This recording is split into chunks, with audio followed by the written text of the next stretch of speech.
Gardner-Webb head coach Chris Reisert, the team 30-14 winners at TSU this past weekend. The regular season ends on Saturday when they host Western Illinois with potentially at-large playoff berth on the line for them. So, Coach, just thoughts about your squad, and then we'll go to some questions.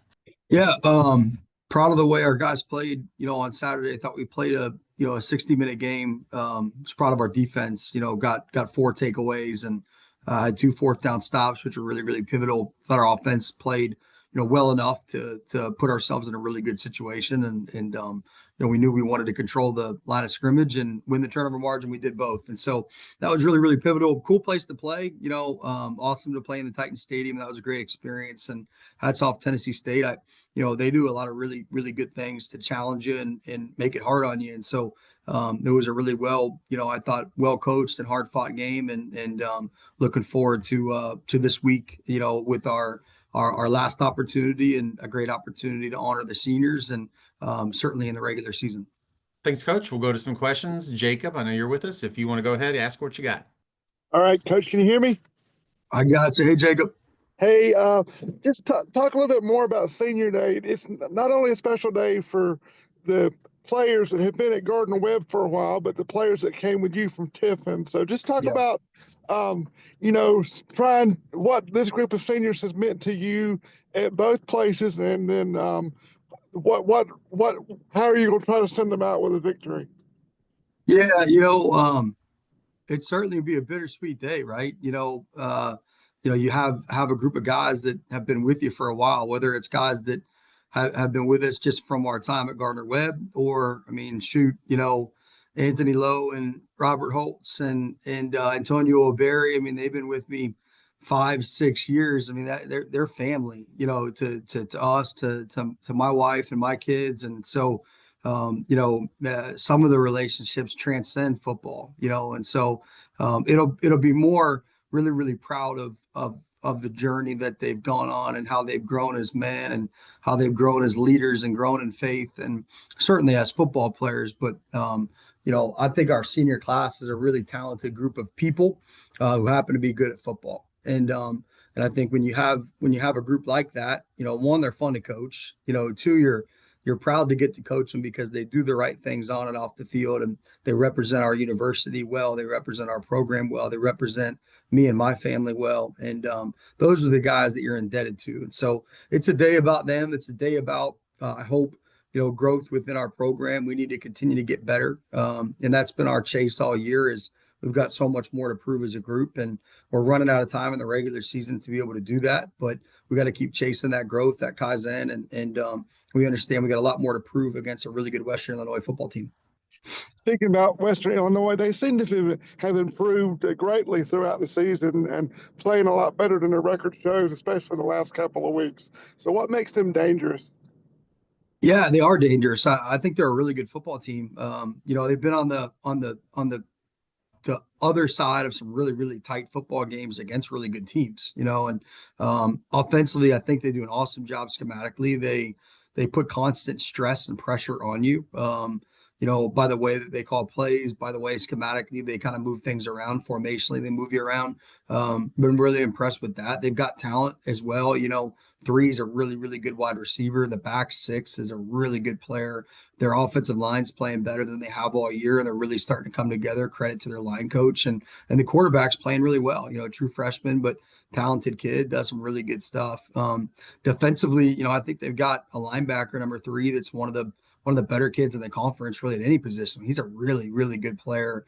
And they've got some young kids that are stepping in as freshmen that are playing high level ball too. So I think more than anything, I don't know that they have it's not like you could say, hey, that's a really good offense or a really good defense, but not the other side. Like, no, I just think they've got a really good offense, a really good defense. They do a really nice job on special teams. And, there's not a defining weakness that you see. And so we've just got to play a complete game, and that's going to be a great challenge for us to match the energy and match the intensity and just play for 60 minutes and not worry about any of the external stuff that we can't control. Yeah, that was my next and last question. Mr. Kyle mentioned that a potential at-large bid is at stake. Is that something that's in the back of your mind, or are you just focused on the next 60 minutes of football?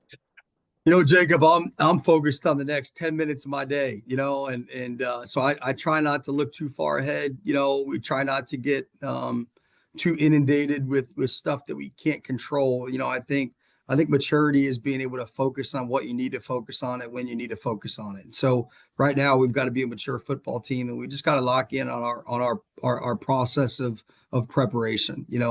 Make sure that we prepare with energy, with detail, with effort.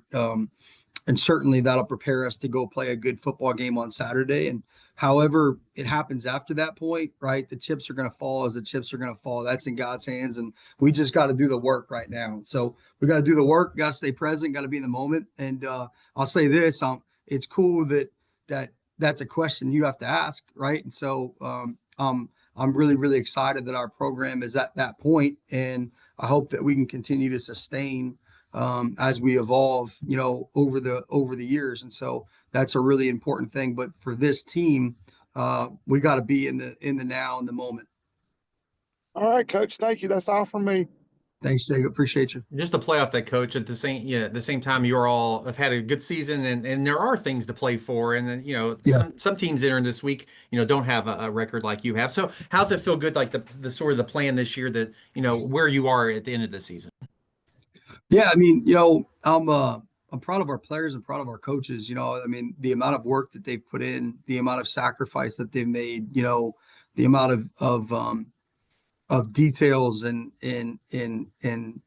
energy that we've put into really everything. I think the results are a byproduct of what you do all off season, right? It's what you do all winter and all spring and all summer, and between our strength staff and our football staff and our support staff and certainly our players. I mean, those guys have earned the right to be really confident, about what they've accomplished. And so that's probably the biggest thing. I think, as you talk about kind of moving forward, it's like, all right, now double down, and so continue to lean into the things that have gotten you in a position to be where you're at right now, and do it at an even higher level, and continue to focus on the stuff that we can control. And that's what we've done all year. So that's why, like, when you talk about the at-large thing, and like, those are really cool talking points. And we're certainly, we're not downplaying any of that. It's just, we've focused so much on us all year, and just want to make sure that we finish the regular season or finish our season with that mindset. 15 weeks, I would think your team, you could describe your team as balanced offensively, defensively, special teams. 15 weeks ago, is this maybe where you thought your team would be? Is there an area to your all's squad this year that has overperformed, or you thought, or is this like, hey, this is where we should be, week 13 of the season?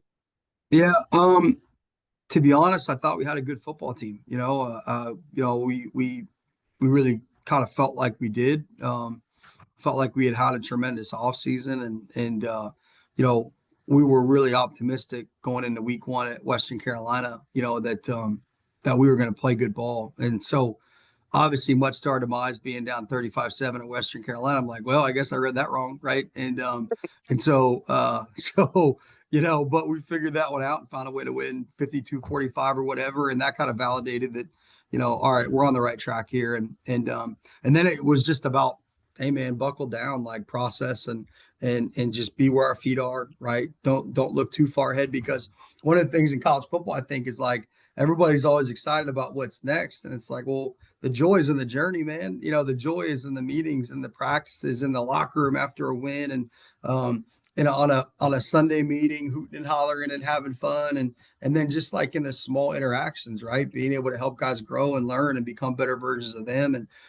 that's the joy, And so, like, I think in our world sometimes we get so focused on, like, all right, what does this journey get for us? Like, no, let's just stay here, right? Just stay in the moment, and that's what we've been stressing, and just trying as a group and as a coaching staff just to be where our feet are and enjoy this, because you don't always get to play for something in week 12. And so we do. And so we're excited for that. And we're going to honor that by focusing on that and committing to that. And that's really where I think we're at. Oh, that's a great way to put it, Coach. Thanks for your time this week, all year long, and best of luck this weekend. And if there is another week and we talk to you again, great. And if not, best of luck in the off season. Thanks, man. Appreciate it, Kyle.